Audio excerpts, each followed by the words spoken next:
Welcome to another episode of the All Tens Podcast. I'm your co-host, Josh West. With me, as always, Clay Harris. And today, Clay, we're rounding out the foundational tools, the fifth and final foundational tool in EOS. It's the scorecard. Clay, for our listeners out there, what is the scorecard and what are the elements of it? How do we define that? Scorecard, man, we've foundational tools, VTO, accountability chart, rocks, meeting pulse, and we round it out with scorecard. And when we teach scorecard in the room, we all you might say it differently. I say, like, this is actually one of the hardest ones to master, because it's the things that you think are important today, first of all, those things can change. Second of all, man, we're just not used to like kind of being this clear. And so the leadership teams that I work with, their first, and we say this in the room, the first scorecard that you make, you're probably not going to love it 3 months from now. The point is the discipline of continuing to try to perfect it. But anyway, so scorecard, when we talk about scorecard, we're looking for numbers, numbers that are measured weekly, that are activity based, that are leading indicators of success. 5 to 15. Scorecard isn't 50 to 150. It's 5 to 15 of the most important things that give you an absolute pulse on the business. And when we talk about them, we decide what they are. Then we put a goal on them. So we define what good is. We put a name on it. So we create some accountability for who's accountable for this number. And then we add in 13 weeks of history so that we not only see this week's number, but we can see the trends, the outliers, give some context to what this week's number means relative to what we've done over the past quarter. Right? Absolutely. Give us some more, Josh.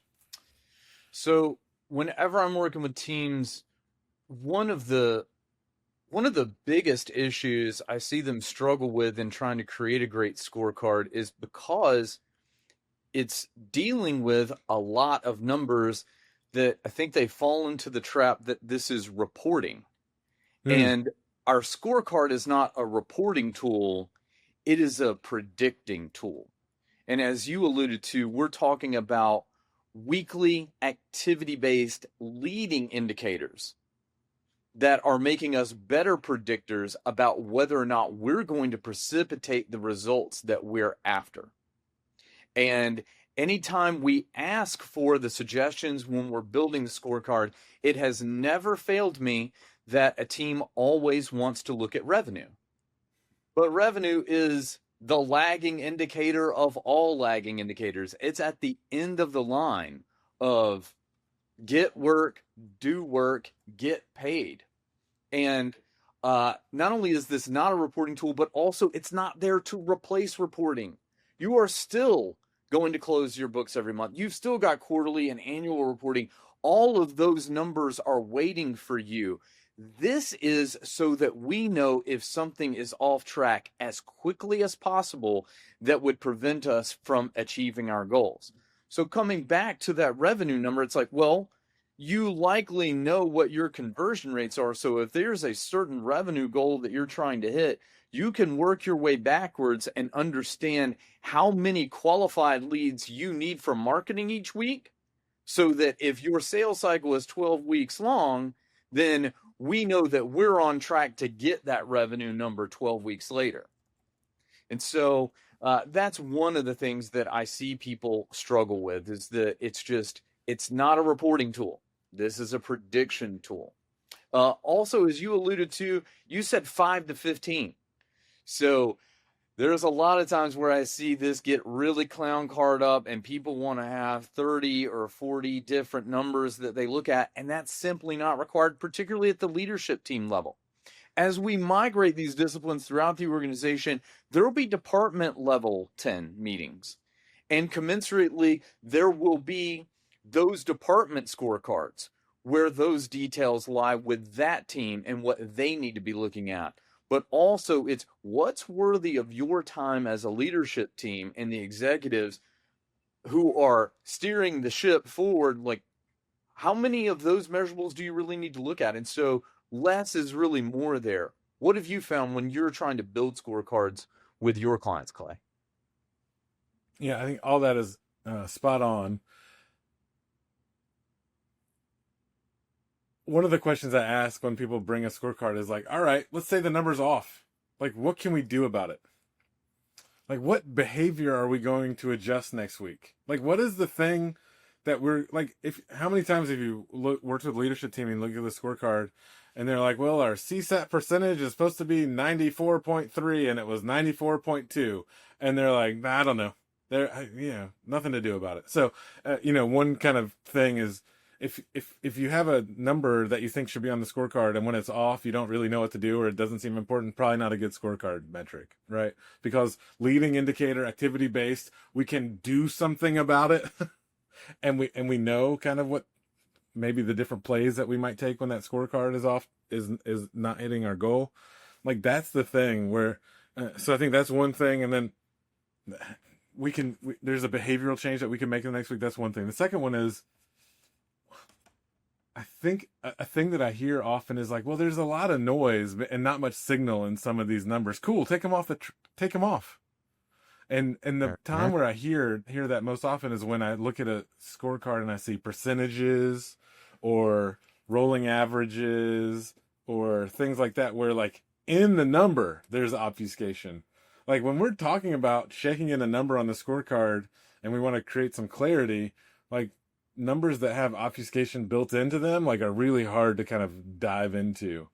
And I see that often. I'm not saying that all those examples would be wrong, but a lot of times when you're counting a percentage or an average, you got a numerator and a denominator. Like, why don't you just put the numerator on the scorecard? Instead of dealing with percentages, deal with absolutes. Like, pick the thing that you want to fix and put that on the scorecard, not the average of the thing relative to all the other things. Pick the thing that matters and put that on the scorecard. So those are like two things that like jump out to me from what you said. Is like things that I often see as tweaks that are easily made to scorecards that take them from being like box checking activities to being like, oh crap, there's an issue there. We could do something about that. You know what I'm saying? Absolutely. I mean, and it's funny you took it right out of my mouth. When I'm creating the scorecard, clients sometimes when there's one up there that I'm like, "Ah, that's probably not a great metric," I take them into the future and I say, okay, now you're sitting in the meeting and this is off. What are you going to do about it? And so, that indeed is a great prompt to give to those teams. Additionally, when we talk about the person who owns the measurable, that's not even necessarily the person who's going to give you the number. So sometimes people get a little confused about that because, a salesperson would likely give you a revenue that's like, this is how many contracts I got signed. But finance is going to have something completely different to say about that as far as whether or not that money's been collected or not. So we've got to work that out.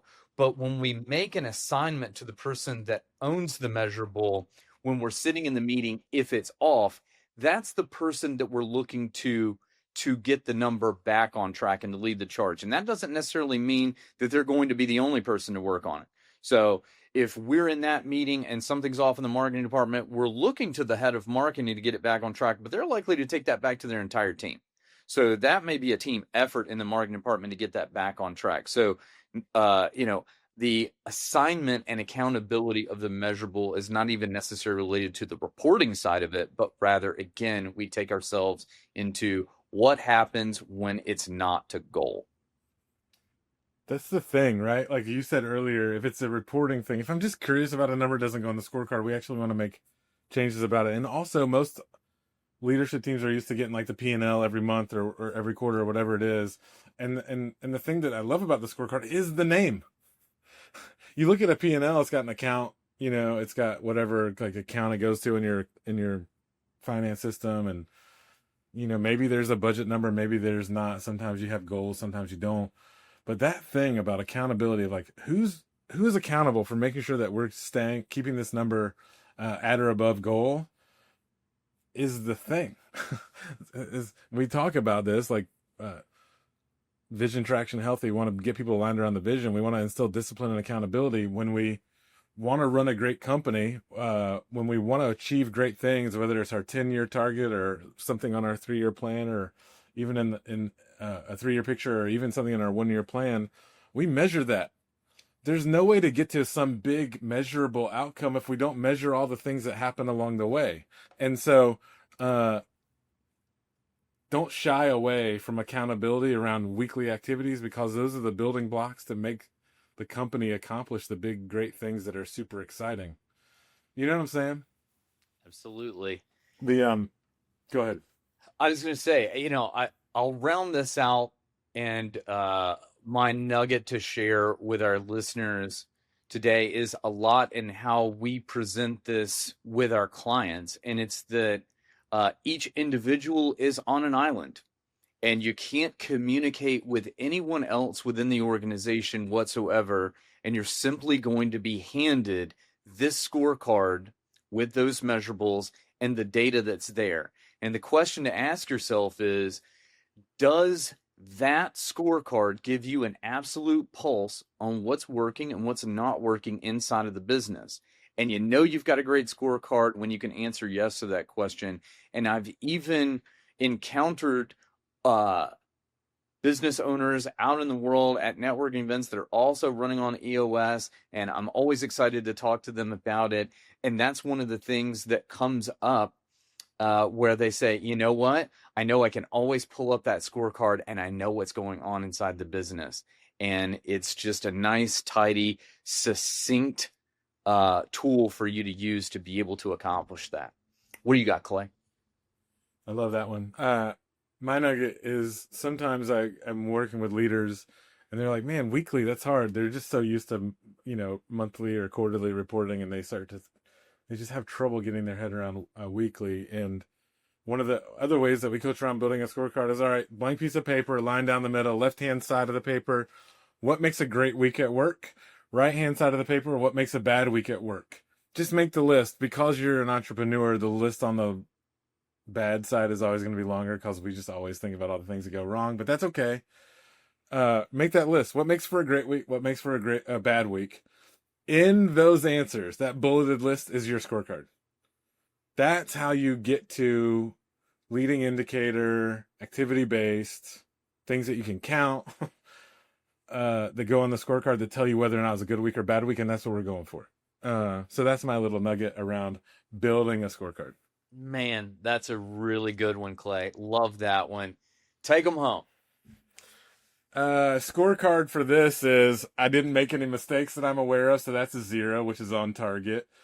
Josh was super smart as always, so that's a yes for him on his scorecard. So I think we're doing good on the scorecard metric here. But anyway, I'm really thankful for everyone who listens. You can like us, share us, provide comments on all the platforms. We're there. Wherever you're listening, please just give us a thumbs up or 5 stars or whatever it is that's in your heart, and share it with your network. We're so appreciative of you listening. We'll be back next week with another episode. But until then, I'm Clay. He's Josh, and we're so happy that you're here. Good job, Josh. See you next time. Take it easy, Clay. Bye.